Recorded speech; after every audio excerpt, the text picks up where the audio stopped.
All right, so 95% of businesses fail and 50% of marriages fail, and yet people still dive into the deep end of both of those situations. So seeing as you're probably there or on your way there, what if you had a system, a formula, a methodology to follow by somebody who has taken several businesses, 7 to this point in time, and scaled them to over $1 million worth of sales? I'm going to show you what I do, what I did, and how you can do the same thing so that you can feel comfortable and confident when it comes to the empire protection after you've worked so hard to build the revenue model in your business.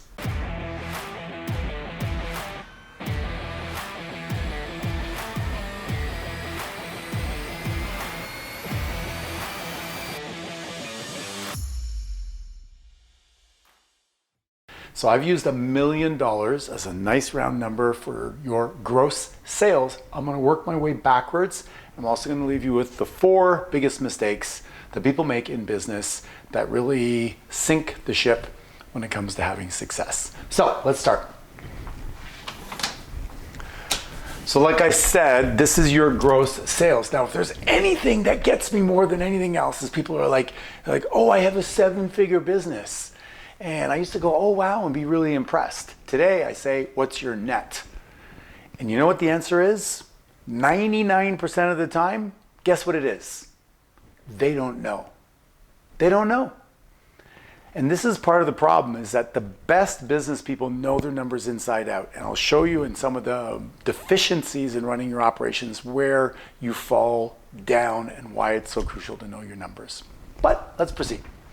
So you got $1 million gross. I'm going to assume that you're going to pay about 20% in taxes or $200,000. Now, you could pay 0 taxes if you're in real estate and you have some of the businesses that have models that allow you to pay very little taxes. You could pay more if you're in California.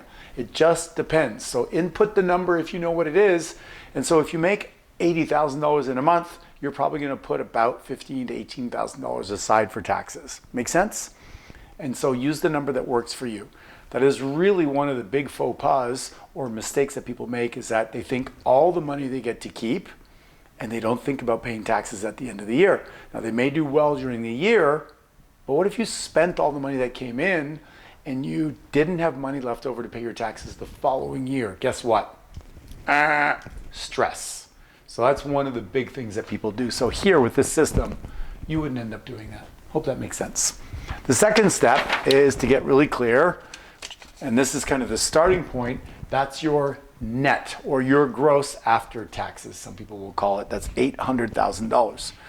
Now, there's a book a buddy of mine wrote. It's called Profit First, and it follows alongside with the same formula of pay yourself first, which is 10% off the top should minimally be your profit, and therefore that would be $80,000 that you put where? You put in another bank account, and that's your profit, okay? That might be paid to you in terms of a dividend at the end of the year, but you're earmarking that in your budget as profit. Make sense so far? You with me? Awesome.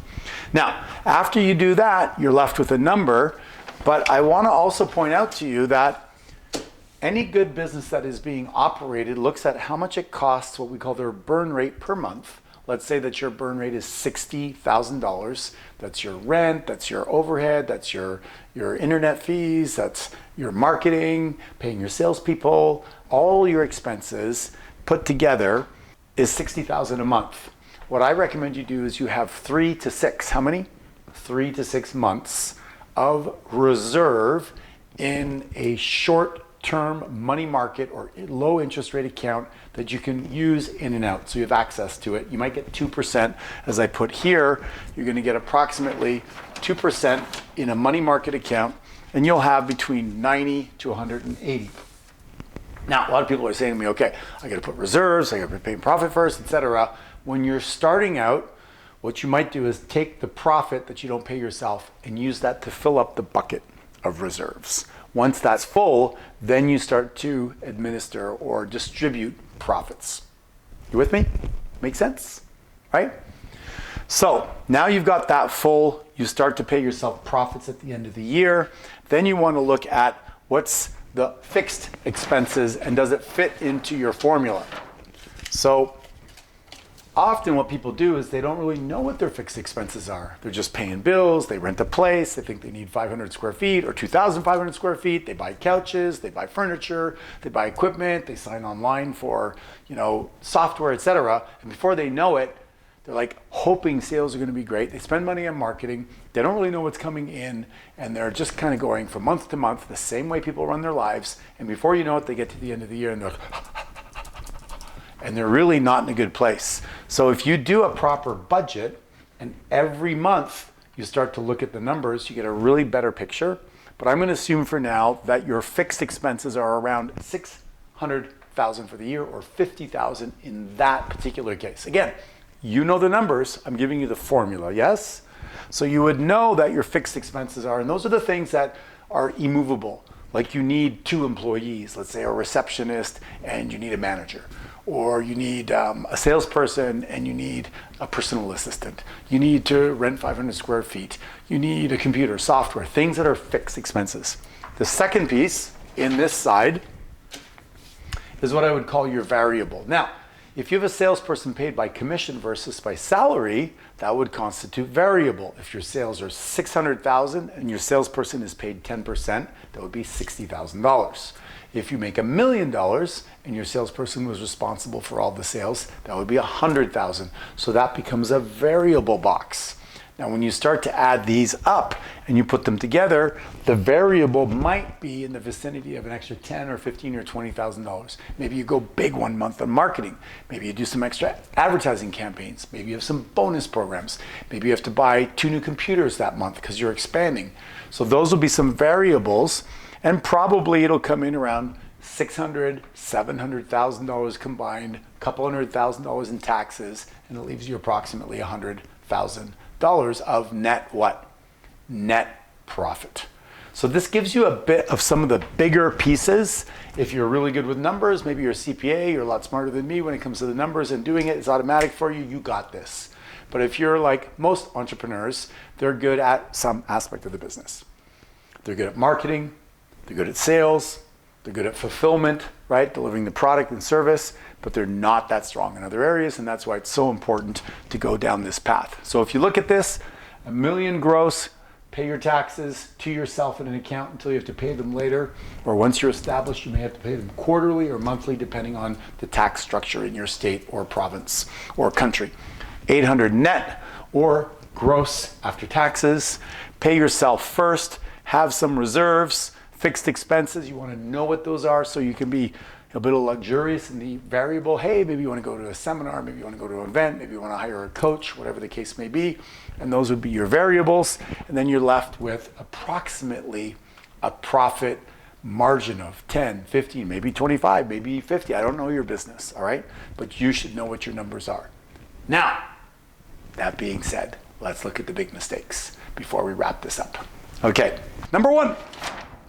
They don't pay themselves first. So what happens is that they need some money, they write themselves a check for 10 grand. Then they're short in cash flow that month. They have to stop some of the advertising and they bob up and down, in and out like that. The second thing is that people don't understand what the value of their business is, and they're like so proud that they have this $1 million business. I was talking to a kid the other day that sells these glasses online, and I said, how much, we were at a table, how much is your gross sales? And he goes, 7 figures. And everybody, you could see it, 7 figures, ooh. And I go, okay, now watch everybody. I go, what's your net? He goes, not much really. He goes, I have to pour a ton of money into advertising online. And I'm like, exactly, right? So you can make 7 figures, but nobody cares how much you make. It's how much is left. Right? So you gotta know your numbers. You gotta know your numbers. And if you're making 7 figures and you're working full time around the clock and you're not paying yourself a salary, guess what? You're making next to nothing. How are you living? You're not.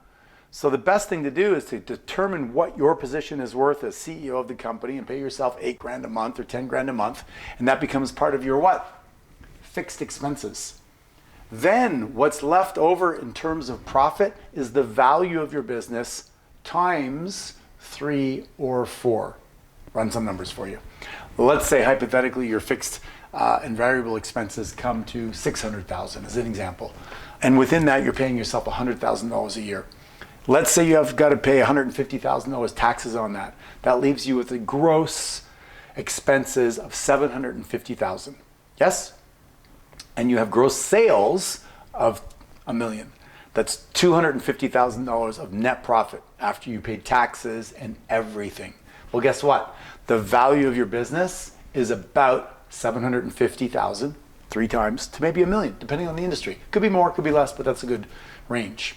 What if your fixed expenses are $600, your variable expenses are $300, that makes $900, and then you got to pay some taxes on that, and your gross sales are $1 million.